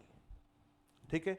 जब आप ऐसा करते हो, घुमाते हो, तो एक क्षेत्रीय राजधानी शहर के आसपास जो इकोनॉमिक लैंडस्केप इमर्ज होता है, जो आर्थिक परिदृश्य उभरकर सामने आता है, उसमें शहर निर्बल, जिसको बोलते हैं सिटी पुअर, और शहर समृद्ध अर्थात सिटी रिच क्षेत्रों का निर्माण होता है। अब देखो कैसे, है ना। ये देखो, आपको ये डायग्राम दिखाई दे रहा है, ये वाला ऊपर वाला, इसमें आपको डिफरेंट डिफरेंट साइज के हेक्सागन दिखाई दे रहे हैं, है ना। ये डिफरेंट डिफरेंट साइज के हेक्सागन जो है, उनका पैटर्न पहले हम बनाते हैं, फिर एक कॉमन सेंटर लेके हम उन सारे हेक्सागन्स को घुमाते हैं। वो चीज यहां बताई हुई है। क्लियर? कल्पना करो कि अलग अलग वस्तुओं या सेवाओं के लिए हमने डिफरेंट डिफरेंट हेक्सागन के पैटर्न ट्रांसपेरेंसीज पे बनाए। वहां पर बीच में एक इंपॉर्टेंट मेट्रोपॉलिटन सेंटर है सब में, है ना, क्योंकि हम तो एक ही जगह का बना रहे हैं ना भाई। इकोनॉमिक एक्टिविटीज तो हम बदल रहे हैं, लेकिन हमारा जो अध्ययन क्षेत्र है वो तो सेम ही है। उस अध्ययन क्षेत्र में अलग अलग जो इकोनॉमिक एक्टिविटीज है, उनके लिए हमने अलग अलग हेक्सागन पैटर्न बनाए, अलग अलग षटभुजीय जाल बनाए। ठीक है? अब उन सब में एक इंपॉर्टेंट लोकेशन है, वो तो सब में आएगी। आपने क्या किया, उस मेट्रोपॉलिटन लोकेशन जो है ना, हर एक ट्रांसपेरेंसी उठाई और उस मेट्रोपॉलिटन का जो निशान था वहां से ट्रांसपेरेंसी को सुई में चुभा दिया। तो सारी की सारी स्लाइड्स में वो मेट्रोपॉलिटन सेंटर जो है वो कॉमन हो गया। अब आपने उसको घुमाया, हर एक स्लाइड्स को घुमाया, घुमाते गए घुमाते गए घुमाते गए, आप ये काम कर रहे हो। ठीक है? परिणाम क्या होगा? एक ऐसा स्वरूप सामने आएगा। ऐसा स्वरूप का मतलब क्या हुआ? आपने घुमाया तो आपने देखा कि यहां एक क्षेत्र बना, ये वाला, एक इसके पास बना, ये कितने कितने डिग्री पर बन रहे हैं? ये 30-30 डिग्री पे बन रहे हैं। कितने कितने डिग्री पे? 30 डिग्री, 30 डिग्री। ठीक है? टोटल 360 है, तो 30-30 डिग्री के 12 सेक्टर बनेंगे। क्लियर? अब आप इन दोनों में अंतर देखो। इसमें आप देखो, ठीक है ना, कि आपको खूब सारे सेंट्रल प्लेसेस दिखाई दे रहे हैं, बहुत सारे सेंट्रल प्लेसेस हैं, बहुत सारे, है ना, और इकोनॉमिक एक्टिविटीज का यहाँ गुच्छन है। यहां कंपेरेटिवली ये थोड़ा कम है, ठीक है। तो ये कहलाएगा सिटी रिच और ये कहेगा सिटी पुअर सेक्टर। ये है शहर समृद्ध क्षेत्र, यह है शहर निर्बल क्षेत्र। ऐसे पैटर्न बनेंगे चारों तरफ 12 सेक्टर बनेंगे। 6 सिटी रिच जो डार्क कलर से दिखाए हुए हैं, 6 सिटी पुअर जो लाइट कलर से, व्हाइट कलर से दिखाए हुए हैं, है ना। और ये एकांतर क्रम में है, एक सिटी रिच, उसके बाद एक सिटी पुअर, फिर एक सिटी रिच, फिर एक सिटी पुअर, फिर एक सिटी रिच, फिर एक सिटी पुअर। ये एकांतर क्रम में है। बात समझ में आ गई बच्चों? ठीक है। ये बहुत इंपॉर्टेंट स्लाइड है लॉश के काम के लिए। हमने इतनी देर में इतनी स्लाइड्स में जो सीखा उसको यहां अप्लाई करने की कोशिश की है हमने। चलिए आगे देखो, ये देखो, ये सरलतम रूप है। जब हमने देखा कि यहां जो अलग अलग एक हेक्सागन पैटर्न, ये छोटे वाला है, एक ही उससे बड़े वाला है, एक ही उससे बड़े वाला है ना। ये हेक्सागन पैटर्न जो है इस कॉमन सेंटर के ऊपर घुमाए जा रहे हैं, है ना।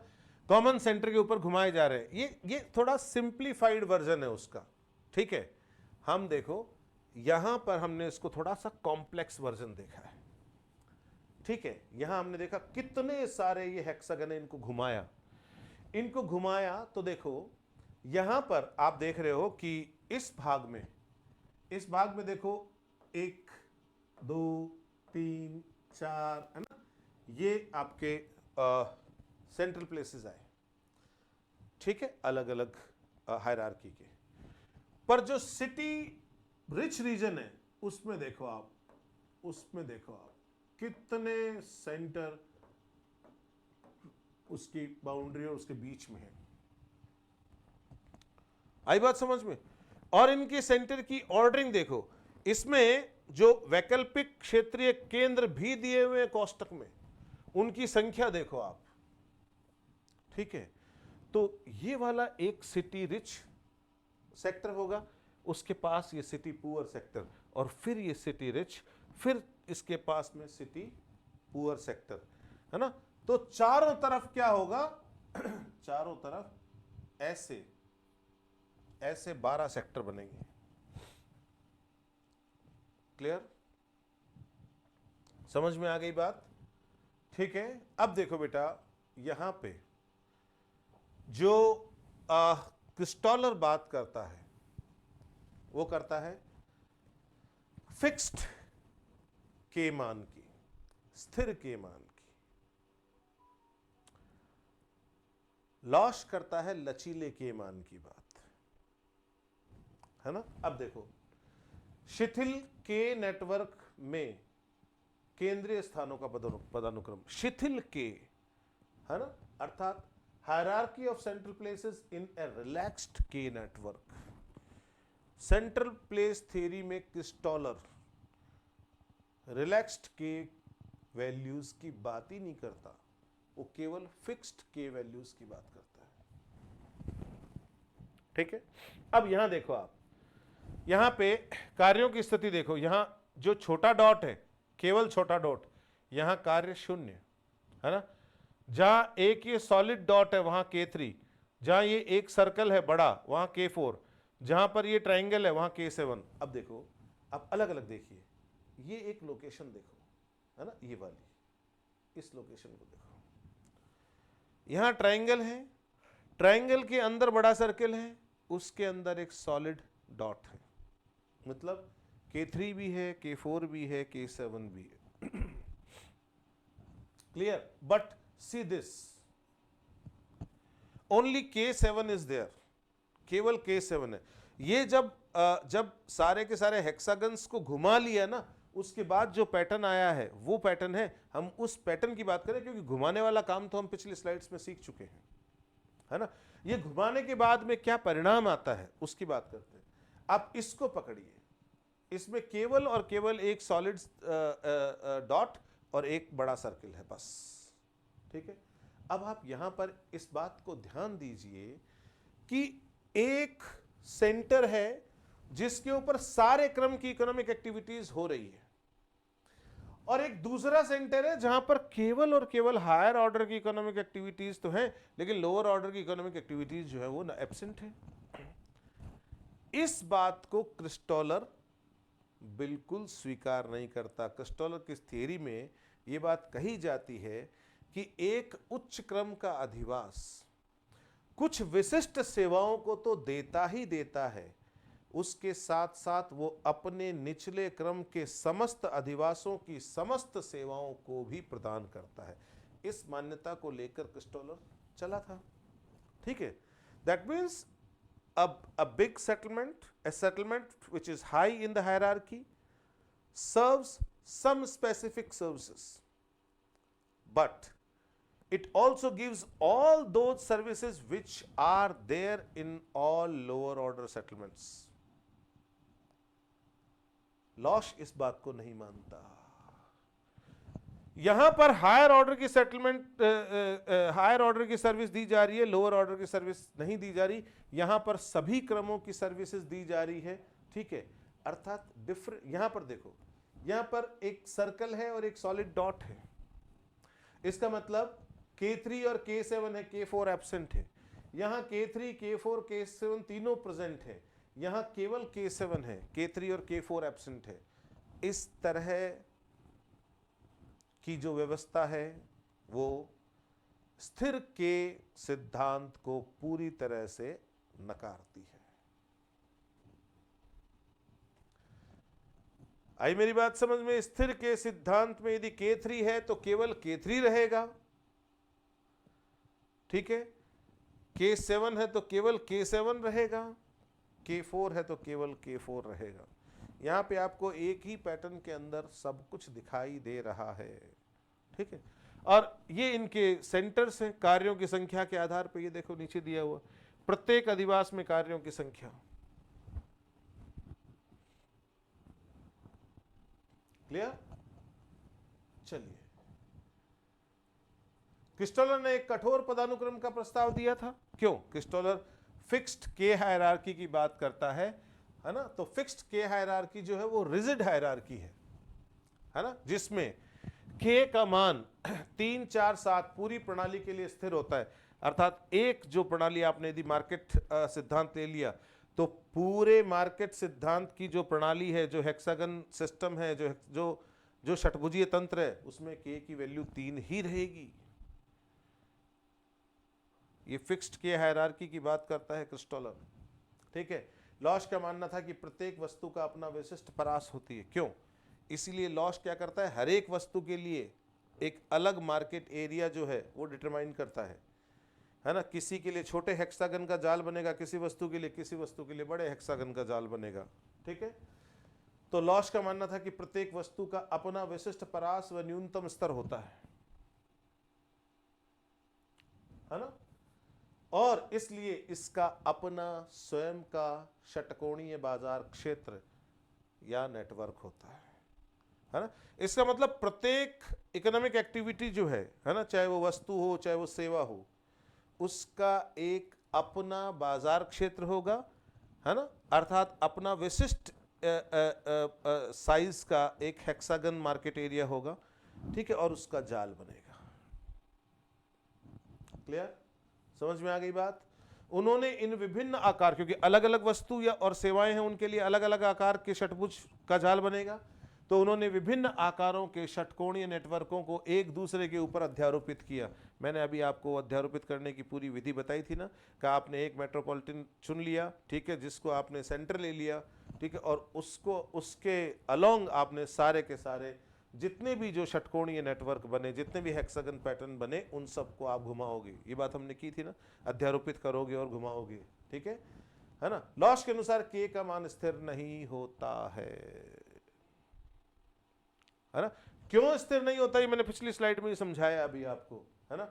यह परिवर्तनीय या शिथिल हो सकता है कि 3, 4, 7, 9, 12, 13, 16, 19, 21 और भी कई, ठीक है, आदि कई संभावित मानों की पहचान लॉश करता है। ठीक है, और क्रिस्टोलर केवल और केवल 3 रिजिड के वैल्यूज की बात करता है, K3, K4, K7, that's all. बड़ा शानदार डायग्राम है ये देखिए आप, लॉश परिदृश्य में 9 सबसे छोटे षटकोणीय क्षेत्र, 9 सबसे छोटे षटकोणीय क्षेत्र यहां दिए हुए हैं, है ना। अब देखो यहां पर ये K3 का सिद्धांत आपने पढ़ा था ना क्रिस्टॉलर में, दोबारा बताने की जरूरत नहीं है ना, कि इस अधिवास के, ये जो छोटे वाला अधिवास है एक बीच में, ठीक है, ये देखो, है ना, इसकी स्वयं की जनसंख्या को 1 गिनेंगे, क्लियर, और 1/3 इधर से आएगी, 1/3 इधर से आएगी, 1/3 इधर से आएगी, तो ये 1/3 1/3 1/3 इनको जोड़ेंगे तो एक सेटलमेंट के बराबर हो जाएगी। ऐसे ही इन तीनों से भी एक सेटलमेंट के बराबर हो जाएगी, ठीक है। तो K की वैल्यू आई 1 प्लस चारों तरफ 6 है, 6 गुणा 1/3। कैसे निकली K3 कैसे निकल के आया, K3 कैसे निकल के आया बेटा, K = 1, ठीक है, स्वयं के लिए प्लस 6, चारों तरफ 6 अधिवास है बराबर बराबर पदानुक्रम के, गुणा 1/3, क्योंकि इसकी 1/3 जनसंख्या इसके द्वारा सेवित हो रही है केंद्र के द्वारा, जब आप इसको काटोगे तो आएगा 2, दैट इज 3, K3 आ गया। ये तो हमने क्रिस्टॉलर में किया है ना, तो क्रिस्टॉलर का लेक्चर देख लो जाके, ठीक है, आप क्रिस्टॉलर बैक जाओ और क्रिस्टॉलर का लेक्चर जो है उसको सुन लो, आपको समझ में आ जाएगा।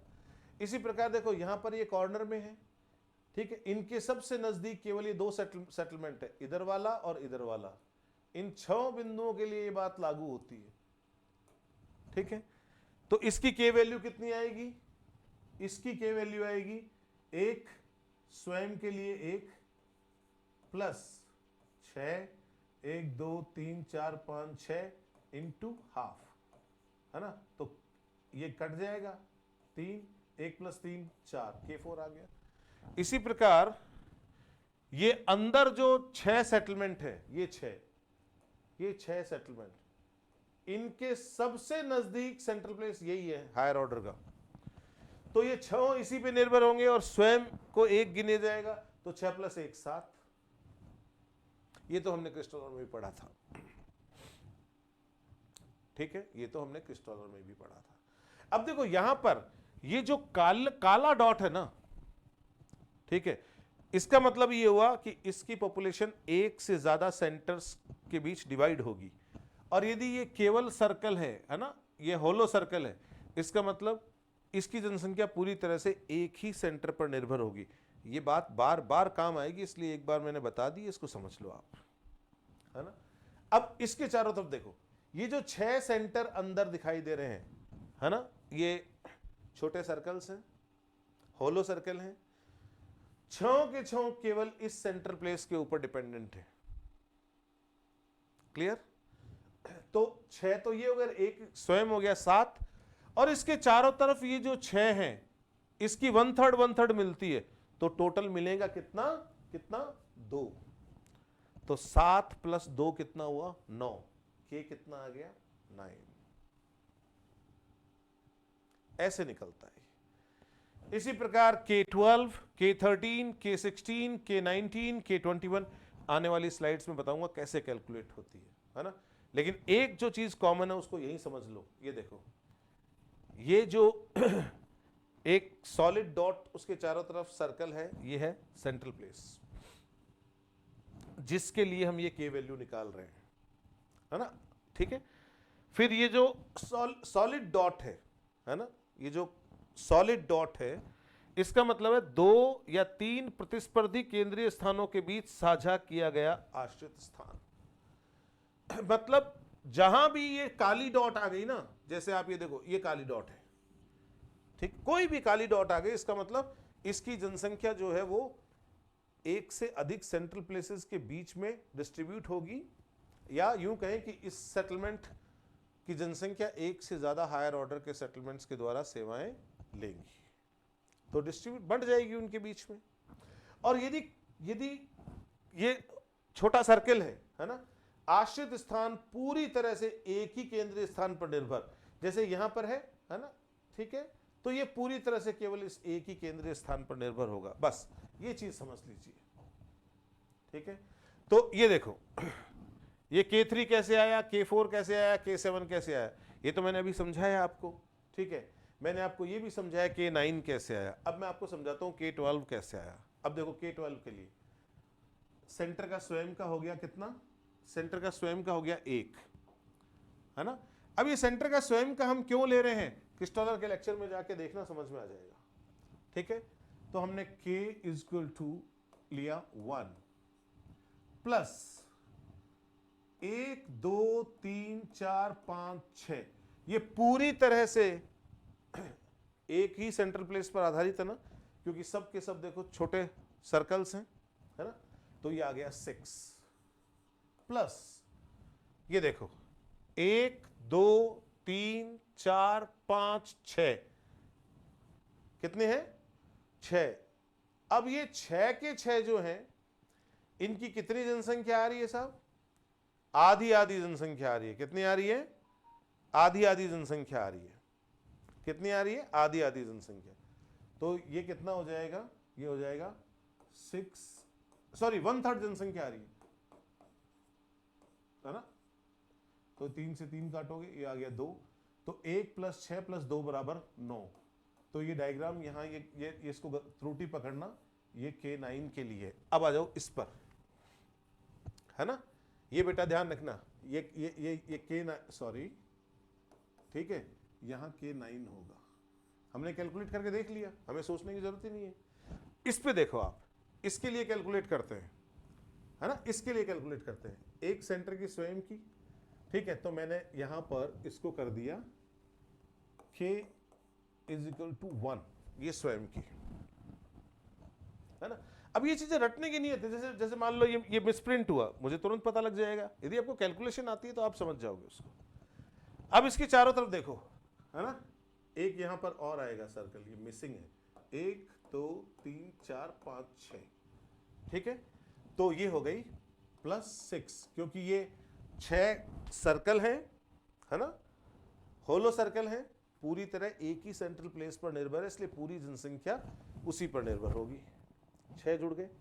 फिर देखो इसके चारों तरफ 1 2 3 4 5 और 6, ये 6 ऐसे हैं जिसकी 1/3 पॉपुलेशन इस पर निर्भर है, 1/3 इसके आसपास वालों पर निर्भर है, ठीक है।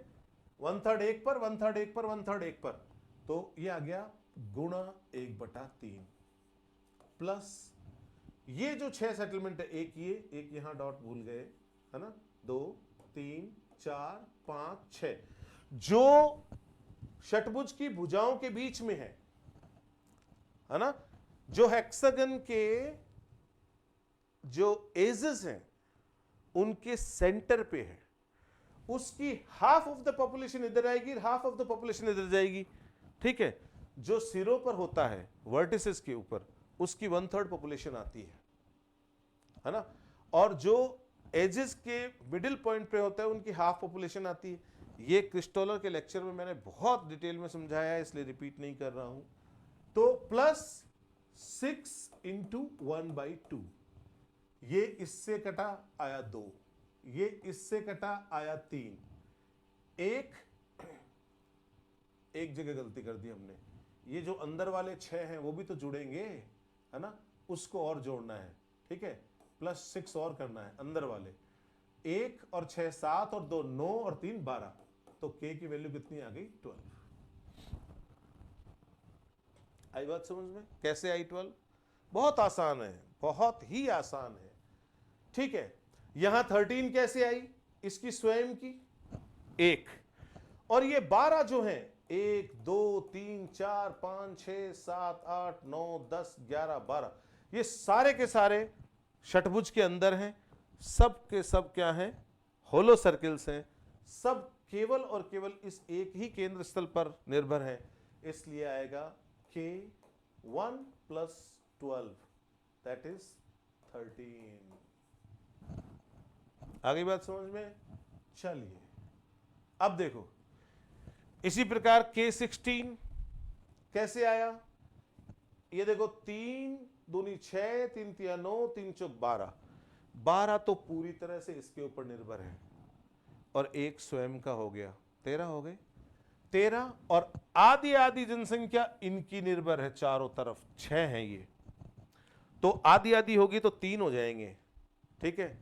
तो 13 और 3 16। 19 कैसे आया, 1 इसके चारों तरफ 6, 7, फिर 8 9 10 11 12 13 14 15 16 17 18 19। 19 के 19 केवल और केवल जो है वो होलो सर्किल है ना, इनका जो सिंबल है ये वाला सिंबल है, पूरी तरह से इसी केंद्र स्थल पर निर्भर है। तो 18 जो है ना, 19वां स्वयं हो जाएगा। 18 तो ये होलो सर्किल, 19वां स्वयं, 1 + 18 19। 21 कैसे आया, अब देखो 21 ऐसे आया कि ये जो 18 अंदर है ये तो यहां पर है ही है, एक स्वयं, तो 19 तो हो ही गए।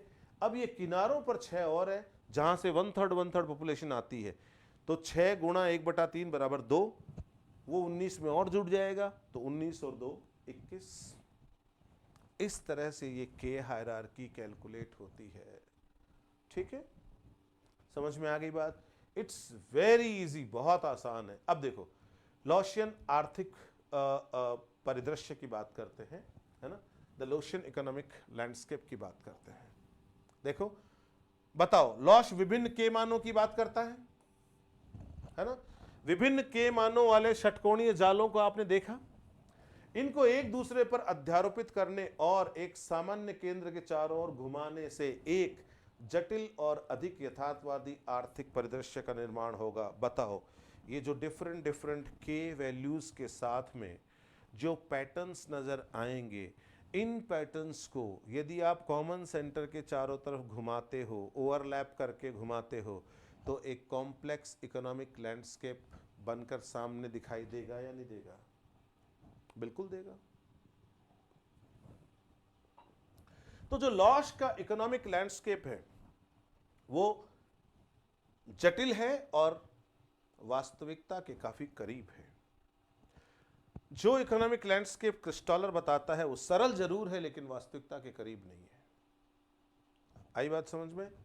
ठीक है। प्रक्रिया, लॉश ने सभी जालों को एक प्रारंभिक बिंदु जो महानगर का प्रतिनिधित्व करता है पर केंद्रित किया। मैंने कहा ना कि जनरली हम मेट्रोपॉलिटन जो है उसको एक सेंटर के रूप में लेते हैं, वहां सारे के सारे पैटर्न्स को हम ओवरलैप कर लेते हैं, अध्यारोपण कर लेते हैं, फिर घुमाते हैं।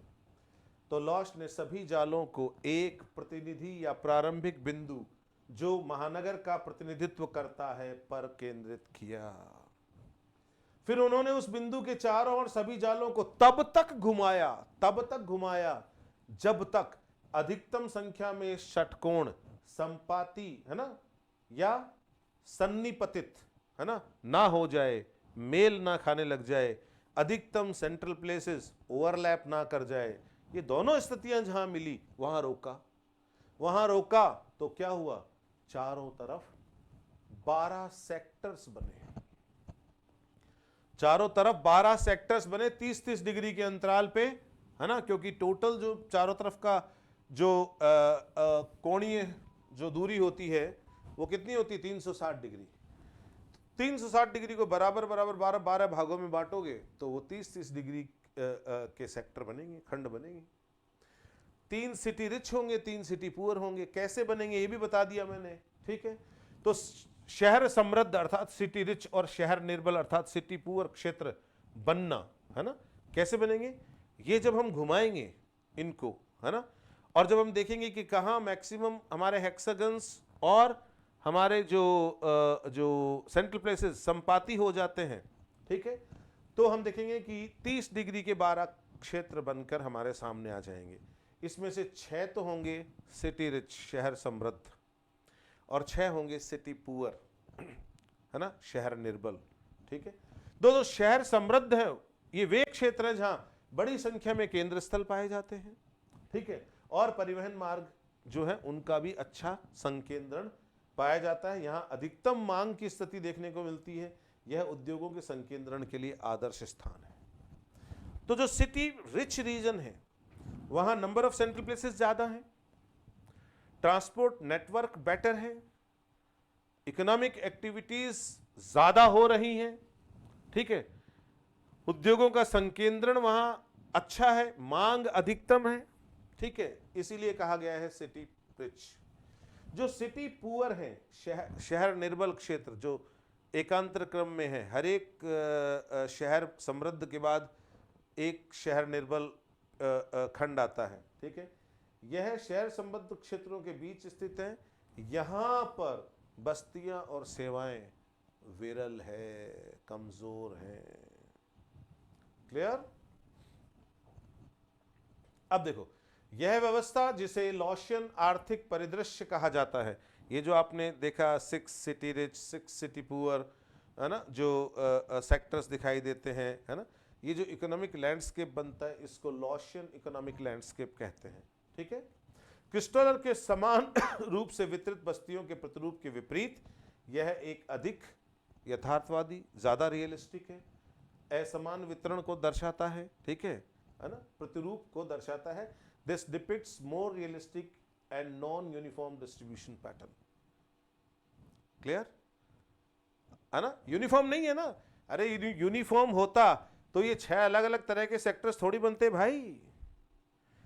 यदि समान वितरण प्रतिरूप होता तो ये 6 अलग अलग तरह के सेक्टर, 6 तो सिटी रिच और 6 सिटी पुअर, ये थोड़ी बनते। ये अलग अलग बन रहे हैं, इसका मतलब असमान वितरण प्रतिरूप सामने आता है इस लॉशियन इकोनॉमिक लैंडस्केप में, ठीक है। अब लॉश के सिद्धांत का थोड़ा सा मूल्यांकन करते हैं, है ना।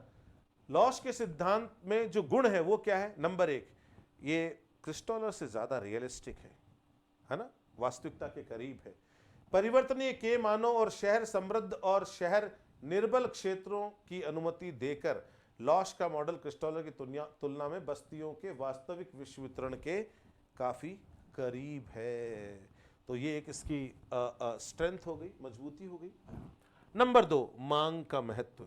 यह औद्योगिक अवस्थिति पर मांग के परिमाण के प्रभाव पर विचार करने वाला पहला सिद्धांत है। मांग के परिमाण, है ना, मैग्नीट्यूड ऑफ डिमांड, ठीक है। ये पहला सिद्धांत है जो मांग के परिमाण पर टिका हुआ है, मैग्नीट्यूड और डिमांड को कंसीडर करने वाला पहला सिद्धांत है। तो ये इसकी एक स्ट्रेंथ है, इसका एक गुण है। नंबर 3, लाभ अधिकतमकरण। जैसे इसके कई पूर्ववर्ती जो विद्वान थे, जो लीस्ट कॉस्ट स्कूल से आते थे, वो न्यूनतम लागत को सबसे बेहतरीन अवस्थिति मानते थे। उसके विपरीत लॉश जो है वो अधिकतम लाभ की अवस्थिति को सबसे बेहतरीन अवस्थिति के रूप में मानता है। न्यूनतम लागत के बजाय लाभ अधिकतमकरण पर ध्यान केंद्रित करता है।